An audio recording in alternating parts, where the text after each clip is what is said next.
Chess தொடரில் champion பட்டம் வென்ற இந்திய கிராண்ட் மாஸ்டரான டி குகேஷுக்கு சென்னை விமான நிலையத்தில் உற்சாக வரவேற்பு கொடுக்கப்பட்டது. 17 வயதான சென்னையைச் சேர்ந்த இந்திய கிராண்ட் மாஸ்டரான டி குகேஷ், கனடாவின் டொராண்டோ நகரில் சமீபத்தில் முடிவடைந்த கேண்டிடேட்ஸ் செஸ் தொடரில் சாம்பியன் பட்டம் வென்று சாதனை படைத்திருந்தார். இதன் மூலம் அவர் உலக சாம்பியன்ஷிப் பட்டத்தை வெல்வதற்கான ஆட்டத்தில் சீனாவின் டிங் லிரனுடன் இந்த ஆண்டு இறுதியில் மோத உள்ளார். இந்நிலையில் கேண்டிடேட்ஸ் சாம்பியனான குகேஷ் டொராண்டோவில் இருந்து சென்னை வந்து சேர்ந்தார். விமான நிலையத்தில் அவருக்கு உற்சாக வரவேற்பு கொடுக்கப்பட்டது. குகேஷ் படித்து வரும் வேலம்மாள் வித்யாலயா பள்ளியைச் சேர்ந்த 100க்கும் மேற்பட்ட மாணவர்கள் அதிகாலையிலேயே விமான நிலையத்திற்கு வருகை வந்து குகேஷை வரவேற்றனர். அகில இந்திய செஸ் கூட்டமைப்பு மற்றும் தமிழ்நாடு செஸ் சங்க நிர்வாகிகளும் குகேஷை வரவேற்று வாழ்த்தினர். விமான நிலையத்தில் இருந்து வெளியே வரும் வழியில் ஏராளமான பொதுமக்கள் திரண்டு நின்று குகேஷுக்கு வாழ்த்து தெரிவித்தனர். மத்திய அரசால் கடந்த 2021ஆம் ஆண்டு தகவல் தொழில்நுட்பம், இடைநிலை வழிகாட்டுதல்கள் மற்றும் டிஜிட்டல் மீடியா நெறிமுறைகள் சட்டம் விதிகள் 2021 கொண்டுவரப்பட்டது. வாட்ஸ்அப், பேஸ்புக் போன்ற சமூக வலைதள நிறுவனங்கள் அவர்களின் பயனர்களின் உரையாடல்களை கவனிக்குமாறும் அவர்களை அடையாளம் காண வேண்டும் என்று கூறுவதாக அதற்கு எதிர்ப்பு தெரிவித்து மெட்டா நிறுவனம் சார்பில் டெல்லி உயர் நீதிமன்றத்தில் வழக்கு தொடர்ந்தது. இந்த வழக்கு விசாரணை டெல்லி உயர் நீதிமன்றத்தில் நடந்தது. வாட்ஸ்அப் நிறுவனம் சார்பில் வாதிட்ட வழக்கறிஞர் தேஜஸ் கரியா என்பவர், வாட்ஸ்அப்பின் பிரைவசி அம்சத்துக்காகத்தான் இந்தியாவில் 400 மில்லியன் மக்கள் இதனை பயன்படுத்துகின்றனர். வாட்ஸ்அப்பில் end to end encryption, end-to-end encryption இருப்பதால், அதாவது வாட்ஸ்அப்பில் மெசேஜ அனுப்பியவரும் அதை பெறுபவரும் மட்டுமே தாங்கள் அனுப்பிய மெசேஜ்களை பார்க்க முடியும் என்று அம்சத்தால் தங்களின் தனியுரிமைக்காக பிரைவேசி மக்கள் அதிகளவில் இதை பயன்படுத்தி வருகின்றனர். ஆனால் மத்திய அரசு கொண்டு வந்துள்ள தகவல் தொழில்நுட்ப இடைநிலை வழிகாட்டுதல்கள் மற்றும் டிஜிட்டல் மீடியா நெறிமுறைகள் குறியீடு விதிகள் 2021 ஆனது பயனர்களின் தனியுரிமையை குறைத்து மதிப்பிடுகிறது. மத்திய அரசு கொண்டு வந்துள்ள இந்த சட்டம் இந்திய அரசியலமைப்பு சட்டம் பிரிவு 14, 19 மற்றும் 21 மக்களுக்கு உத்தரவாதம் அளித்துள்ள மக்களின் அடிப்படை உரிமைகளை மீறுகிறது. இது போன்ற விதி மற்ற நாடுகள் எதிலும் இல்லை. எந்த மெசேஜ்களை டிகிரிப்டட் செய்யச் சொல்லி கேட்கப்படும் என்பது எங்களுக்குத் தெரியாது. எனவே எண்ட்-டு-எண்ட் என்கிரிப்ஷன் உடைக்க மத்திய அரசு எங்களை கட்டாயப்படுத்தினால் இந்தியாவை விட்டு வெளியேற நேரிடும் என்று கூறினார். மத்திய அரசு வழக்கறிஞரோ, இன்றைய காலகட்டத்துக்கு இத்தகைய செயல்முறையும் சட்டமும் அவசியம் என்று அரசு கொண்டு வந்துள்ள விதிகளை ஆதரித்து வாதிட்டார். இருதரப்பு வாதங்களை கேட்ட நீதிபதிகள் வழக்கின் விசாரணையை ஆகஸ்ட் 14ஆம் தேதிக்கு ஒத்திவைத்தனர்.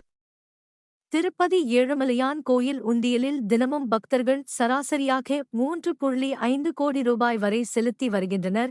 உண்டியல் மூலமாக மட்டுமே ஆண்டுக்கு 1500 கோடி ரூபாய்க்கும் அதிகமாக தேவஸ்தானத்திற்கு வருவாய் கிடைத்து வருகிறது. இதனிடையே 2000 ரூபாய் நோட்டுகளை திரும்பப் பெறுவதாக கடந்த ஆண்டு மத்திய அரசு அறிவித்தது.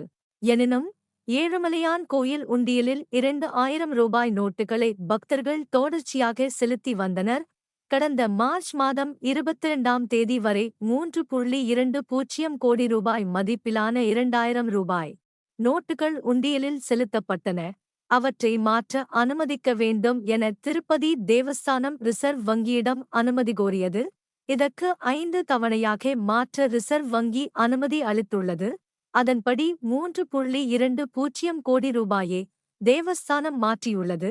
இதேபோல் பழைய 1000 மற்றும் 500 நோட்டுகளும் திருப்பதி உண்டியலில் செலுத்தப்பட்டன.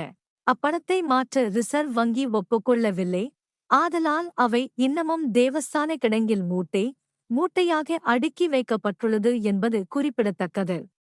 முதன்மைத் தேர்வில் மகாராஷ்டிரா மாநிலத்தைச் சேர்ந்த விவசாயி மகனான நீலகிருஷ்ண கதரே அகில இந்திய அளவில் முதல் இடம் பிடித்துள்ளார். நீலகிருஷ்ண கதரே மகாராஷ்டிரா மாநிலம் வாசிம் மாவட்டத்தில் உள்ள குக்கிராமத்தைச் சேர்ந்தவர். அவர் தந்தை ஒரு விவசாயி. இந்நிலையில் நன்றாக படித்து குடும்பத்தை மேம்படுத்த வேண்டும் என்ற இலக்கோடு தேர்வுக்கு தயாராகி வந்தார் நீலகிருஷ்ண கதரே. NID போன்ற மத்திய உயர்கல்வி நிறுவனங்களில் இளநிலை படிப்புகளில் சேர ஒருங்கிணைந்த நுழைவுத் தேர்வில் தேர்ச்சி பெற வேண்டும். கடந்த வியாழக்கிழமை முதன்மைத் தேர்வின் முடிவுகள் வெளியாகின. இதில் அகில இந்திய அளவில் நீலகிருஷ்ண கதரே முதல் இடம் பிடித்துள்ளார். அவருக்கு பலரும் வாழ்த்து தெரிவித்து வருகின்றனர். இத்தாலியின் புக்லியாவில் ஜூன் மாதம் நடைபெறவுள்ள G7 மாநாட்டில் பிரதமர் மோடி கலந்து கொள்ள வேண்டும் என அந்நாட்டின் பிரதமர் ஜார்ஜியா மெலோனி அழைப்பு விடுத்தார். இந்த அழைப்பினை பிரதமர் நரேந்திர மோடியும் ஏற்றுக்கொண்டார். இதற்காக அவர் நன்றியும் தெரிவித்துள்ளார். இத்தாலியின் விடுதலை தினத்தன்று வாழ்த்து தெரிவிக்க பிரதமர் மோடி இத்தாலி பிரதமர் ஜார்ஜியாவை தொடர்பு கொண்டபோது இந்த அழைப்பு விடுக்கப்பட்டதாக மத்திய அரசு தெரிவித்துள்ளது. இத்தாலி பிரதமருடனான உரையாடலின் போது இருதரப்பு உறவுகளை மேலும் பலப்படுத்துவது தொடர்பாகவும் பிராந்திய மற்றும் உலகளாவிய பிரச்சினைகள் குறித்தும் கருத்துக்கள் பரிமாறிக்கொள்ளப்பட்டன. இந்தியாவின் தலைமையிலான G20 கூட்டத்தில் எடுக்கப்பட்ட முடிவுகளை இத்தாலி தலைமையின் கீழ் நடைபெறும் G7 உச்சிமாநாட்டுக்கும் எடுத்துச் செல்வது குறித்து இருநாட்டு பிரதமர்களும் ஆலோசனை நடத்தினர். மக்களவைத் தேர்தல் முடிவுக்குப் பிறகு ஜூன் 13, 2015 தேதிகளில் G7 உச்சி மாநாடு இத்தாலியில் நடைபெறவுள்ளது. மயிலாடுதுறையில் சில நாட்களுக்கு முன் சிறுத்தை நடமாடியதால் பொதுமக்கள் அச்சமடைந்தனர். இந்நிலையில் புதுச்சேரி லாஸ்பேட்டை குறிஞ்சி நகர் பகுதியில் புலி உலாவுவதாக பொதுமக்களிடையே தகவல் பரவியது. ஆனால் சில மர்ம நபர்கள் தெரு நாயின் உடலில் புலியைப் போலவே அழகான கோடுகளை வரைந்து வண்ணமிட்டு உலவவிட்டது தெரியவந்தது. புலி வேஷம் போடப்பட்ட நாய் கடந்த 2 நாட்களாக குறிஞ்சி நகர் பகுதியில் உலா வருகிறது. இதுகுறித்து லாஸ்பேட்டை போலீசார் விசாரணை மேற்கொண்டு நாய்க்கு புலி வேடமிட்ட ஆசாமிகளைத் தேடி வருகின்றனர். அதே நேரத்தில் புலி வேடமிட்ட நாயை துரத்தி அதை வீடியோ எடுத்து சிலர் சமூக வலைதளங்களில் பதிவிட்டு அரசை விமர்சித்து வருகின்றனர். இன்று 22 கேரட் தங்கம் விலை கிராமிற்கு 15 ரூபாய் அதிகரித்து 1 கிராம் தங்கம் 6,770 ரூபாயாகவும் 8 கிராம் தங்கம் 54,160 ரூபாயாக விற்கப்படுகின்றது.